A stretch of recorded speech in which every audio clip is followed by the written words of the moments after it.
I was just a waitress until a multi-millionaire CEO signed a paper with my father's signature. But before I share my story, please take a minute of your precious time to support our channel. Your support and love keeps us going.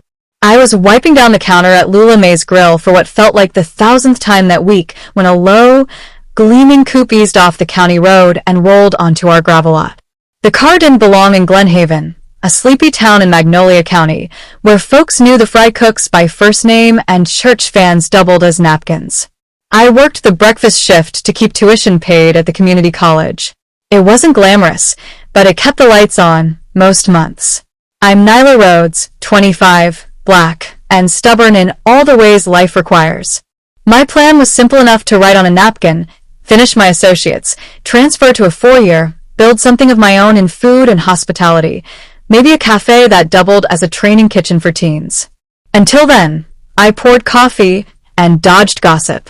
I lived with my mother, Marina, in the same narrow apartment we'd shared since I was little. She hemmed suits at the corner cleaners and raised me alone after telling me my father died before I was born. The only proof I had that he'd ever been real was a sun-faded photo I discovered in one of her old paperback novels. 2 black teenagers grinning beside a lake, cheeks pressed together like they were holding their breath to stay in the same moment. On the back, in confident script, someone had written, "Marina, you carry my future in your hands. Forever yours, R." That R, wide-winged and unmistakable, became my private myth. I traced it so many times over the years I could draw it with my eyes closed. I learned every swoop, every flourish. And I learned not to ask my mother about it. The one time I did, tears gathered without falling, and she said she was too tired to talk. That morning at Lula May's smelled like bacon fat and cinnamon toast. Red vinyl booths squeaked. The regulars, bus drivers, road crew, the retired band director, argued softly over box scores and county council. My manager, Mr. Dorsey, hustled out of the office with a clipboard and an expression that meant no mistakes. "Nyla, I need you on the back corner," he said. "Private guest, around 10. Tips already taken care of. Keep the coffee full and the chatter low." "Who is it?" I asked because curiosity is free. "Some high roller from the city," he said, already walking. Said he likes places with history. At exactly 10, the coupe door lifted like a wing. A tall black man stepped out, early 50s maybe, trimmed salt and pepper beard, posture that said he was used to opening doors no one else saw. His suit looked like it made decisions for him. He moved through the room with a kind smile that didn't dim his authority and settled into the shadowed booth where the wall clock ticked a half-beat slow. I brought a menu and the good pot, the one that didn't drip. "Morning. I'm Nyla. What can I start you with?" "Coffee would be perfect," he said, voice even and warm. "Thank you for the privacy." "Lula May's is a lot of things," I said, pouring, "but she minds her business." "Then I'm in the right place." He glanced toward the door. "My advisor will join me." When his advisor arrived, a black woman with a leather portfolio and an air of practiced calm, they leaned close and spoke in low threads about asset maps and community investments. I did my best to be invisible, drop off grits, slide in extra napkins, refill without interrupting. Lula May taught me that real privacy is made of small kindnesses. An hour in, he uncapped a pen the color of old brass and signed a packet the advisor slid across the table. The pen hovered, then moved with decisive strokes. The R landed first, broad, generous, unmistakable. My stomach pitched. The pot in my hand clattered to the floor, shattering into brown constellations. Forks paused midair. Conversation snapped quiet. Heat climbed my neck. "I'm so sorry," I blurted, grabbing towels. Mr. Dorsey hurried over, but I waved him back without taking my eyes off the paper. I knew that signature. Not like a guess, like a song you've heard every day of your life. I swallowed. "Sir," I said softly, the word catching. "That monogram, the way you write your R. Where did you learn it?" He looked up, surprised. The advisor looked too. "It's mine," he said. "I've written it the same way since I was a boy." My mouth felt dry. My mother kept a photo, with a message on the back signed just like that. I forced myself to breathe. She told me he died before I was born. Silence pressed on the booth, like a hand. He studied my face, my eyes, my mouth, the line of my jaw, like he was matching a memory to the present. "What's your name?" he asked, quieter than before. Nyla. Nyla Rhodes. "And your mother?" Marina Rhodes. The pen slipped from his fingers, thudding against the table. For a heartbeat, the only sound was the clock's stubborn tick. "Marina," he repeated, like a prayer said for the first time in decades. From the lakes outside Port Avery. My breath hitched. Yes. How do you know that? "How old are you?" he asked. 25. He closed his eyes, and when he opened them, they shone with something I didn't have a name for. "My name is Reynard Steele," he said. "When I was 17, I thought I'd marry a girl named Marina after graduation. Then she disappeared. Her people told me she'd moved on. I looked, and then life dragged me forward. I built Steel Meridian Group because I didn't know how to stop building the hunger I felt." He swallowed. I never knew she was pregnant. I fumbled for my phone and opened the photo I'd snapped years ago of the faded picture. "Is this you?" He took the phone carefully. His breath hitched. "That's the lake," he whispered. "I wrote that note the day before she left." His gaze rose to meet mine. "Nyla, if Marina is your mother and you are 25. He didn't finish. He didn't have to. The floor beneath us seemed to lean. Anger flared. So did hope. Two impossible things can move through a body at once, and somehow you stand there anyway. "I have questions," I managed. "So do I," he said. "All of them, in fact." He gathered himself. "If you'll allow it, I'd like to meet your mother. Not to accuse. To understand. To apologize for every moment I wasn't there, whether it was my fault or not." I stared at the man whose signature had lived inside my jewelry box for most of my life. The man my mother said was gone beneath the ground, and beyond the reach of questions. I should have screamed. I should have run. Instead, I heard my own voice say, "Tomorrow. After the lunch rush. She gets off at 3. His smile was careful, like it knew how fragile the world had become. "Tomorrow, then." I cleaned the broken ceramic, replaced the pot, and finished my shift with hands that wouldn't stop shaking. That night, the faded photo lay between my mother and me on the kitchen table, the past hovering over our chipped plates like steam. I told her a name she hadn't said aloud in decades and watched color drain from her face like a tide going out. And just like that, the neat little story that had carried us this far came apart at the seams, thread by careful thread, so something truer could be stitched in its place. The photo lay between us like a quiet siren. My mother traced the crease running through the middle, thumb lingering on the faint outline of two teenagers by a lake, then folded her hands as if bracing for weather. "Where did you hear that name?" she asked, voice steady but thin. "I didn't hear it," I said. "I saw it. At Lula Mays." He signed some papers, and the R landed the same way it does on the back of this photo. He said his name is Reynard Steele. Something in her eyes gave way. Not a collapse, more like a door opening in a house I'd lived in all my life, but had never been allowed to enter.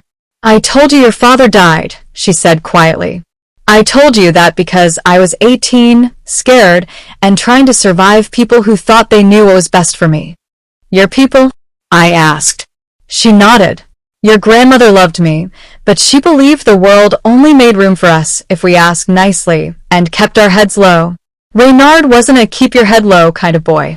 He had plans big enough to knock pictures off the wall." "And she exhaled. "I was already late coming home when I realized I was carrying you. Why not tell him?" The question came out sharper than I meant. "Because by then I was staying with Aunt Loma out here," she said. "Because I felt ashamed. Because every phone call I didn't make made the next one harder. Because pride is a cheaper coat than truth and I wore it until it cracked." She rubbed her temples. "I told myself I was protecting you. If he'd changed, if he'd forgotten me, I wouldn't have to watch him forget you." "He didn't forget," I said. "He never married. He built a whole empire trying not to think about you, and it didn't work. He wants to see you. Tomorrow. If you'll come."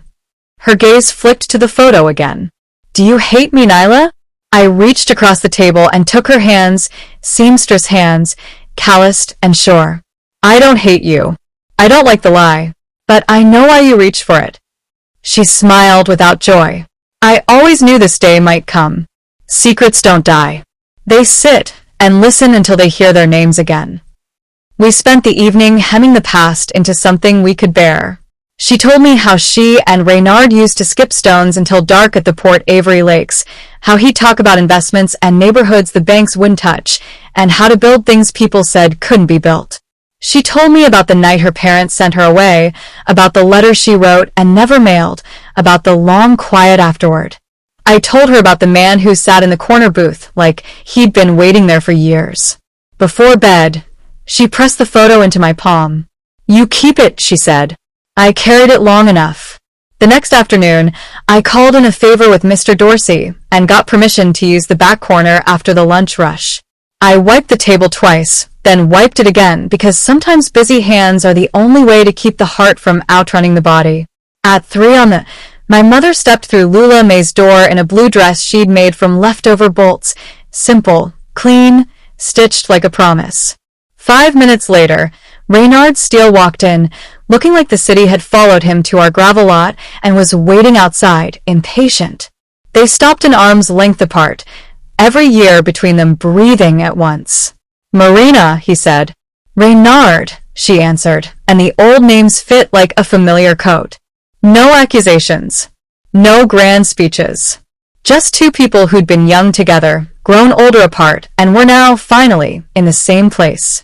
I slipped behind the counter to give them air, pouring coffee they didn't drink, folding napkins they didn't use, listening to the sound of voices building a bridge plank by careful plank. They stayed there for hours, and the diner moved around them like water around stone. When they finally stood, they looked lighter and more tired all at once. Nyla, my mother said, beckoning me over. We'd like to talk as a family. Not today, soon. But first, we need to decide how to carry this without dropping it. Reynard nodded. If you're willing, I want to know you, both of you. Not as a rumor or a ghost, but as my people. He paused, searching for words that wouldn't bruise. I can't replace what I missed. I won't try to buy time that's already been spent, but I will show up for the time we have. I looked at my mother. She looked at me. Between us, a photo half-faded and a future half-formed waited to be chosen. Okay, I said. Then we start now. The air in the diner the next afternoon felt different, like every scrape of a chair and every hum of the clock was waiting to see what would happen. I stayed behind the counter while my mother and Reynard sat across from one another, hands folded, eyes locked on a past that refused to stay buried. They spoke in low voices, and though I couldn't hear every word, I caught enough. About how her family had pressed her to leave, about how she'd convinced herself silence was protection, about how he'd built skyscrapers and investment trusts with an ache lodged deep in his ribs. At one point, my mother's voice cracked. I was 18, broke and terrified. I thought if I told you, you'd resent me. I thought if I hid it, you'd forget me. Reynard leaned forward, his hands trembling in a way that didn't match the expensive watch on his wrist. I never forgot, Marina. Not a day. You were my anchor before I knew how to steer. I slipped out back, leaning against the cool brick wall, trying to catch my breath. I'd grown up imagining my father was dust under some forgotten headstone, and now he was sitting 10 feet away talking about anchors and unfinished love. It was too much, and not enough all at once. When I returned, they both looked at me with the kind of cautious hope people save for miracles. My mother's eyes were red, but her mouth was softer. Reynard sat straighter, like he had found something worth guarding. He turned to me. Nyla, I don't want to push. I only want permission. To be part of your life. To learn who you are, not who I imagined. Part of me wanted to shout that 25 years was too late, that I didn't need him. But another part, the part that had spent nights tracing and on a photo until the lines blurred, wanted to say yes. We can start, I said, voice barely steady. But it has to be real. Not just checks and promises. He nodded quickly. Real is all I have left to offer. That evening, at home, Mama sat with me at our small table. She pushed her untouched dinner aside. "Do you want him in your life?" she asked. "I don't know," I admitted. "But I want the chance to find out." She touched my cheek. "Then I'll stand beside you, even if it hurts." The next week, Reynard kept showing up.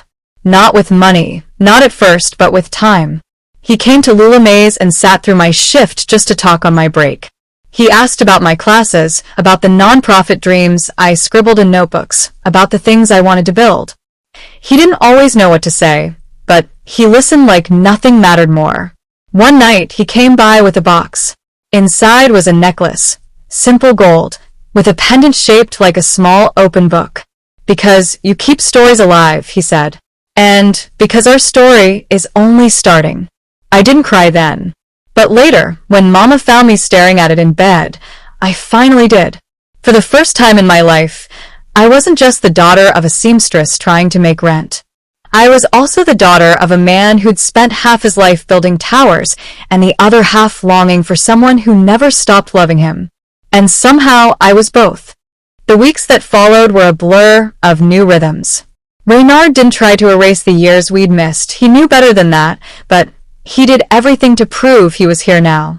He showed up to walk me home after night classes at the community college, carrying books I swore I could handle myself.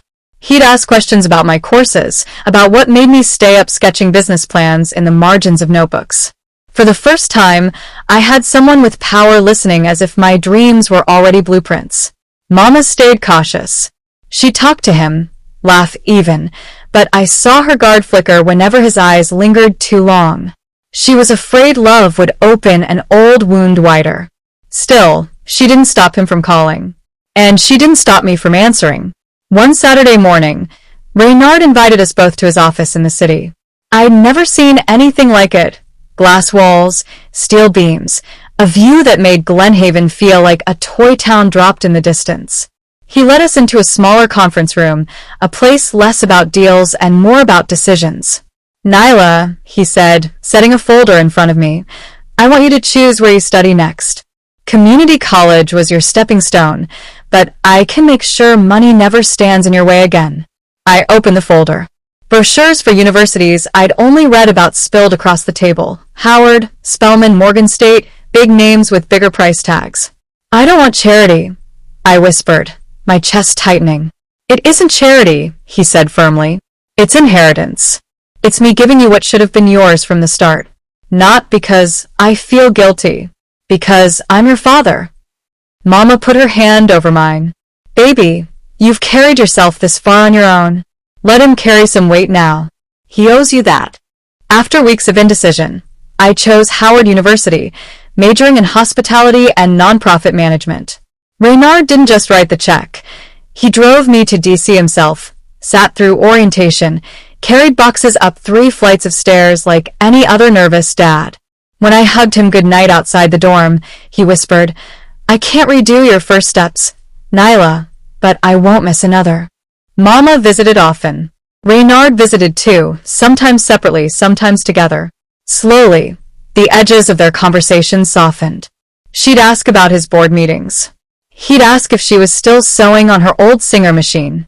They laughed about things only teenagers in love could remember, and sometimes, when they thought I wasn't looking, their eyes lingered too long, just like before. By spring, something had shifted. They weren't just co-parents meeting in the middle. They were 2 people rediscovering a rhythm left unfinished. On a breezy April afternoon, Reynard called me into his office again. Mama was already there, standing by the window, cheeks flushed. "We've been talking," he said, his voice softer than I'd ever heard. "About time. About love. About second chances." Mama looked at me. "Nyla, we're thinking about marrying. Again. For real this time." My throat tightened. All those years of absence, of wondering, of half-truths, and now the story wasn't just repairing itself, it was rewriting. I hugged them both, laughing through tears. "Do it. Start over. We deserve a family that didn't stop just because the world said it should." And for the first time, I believed we could.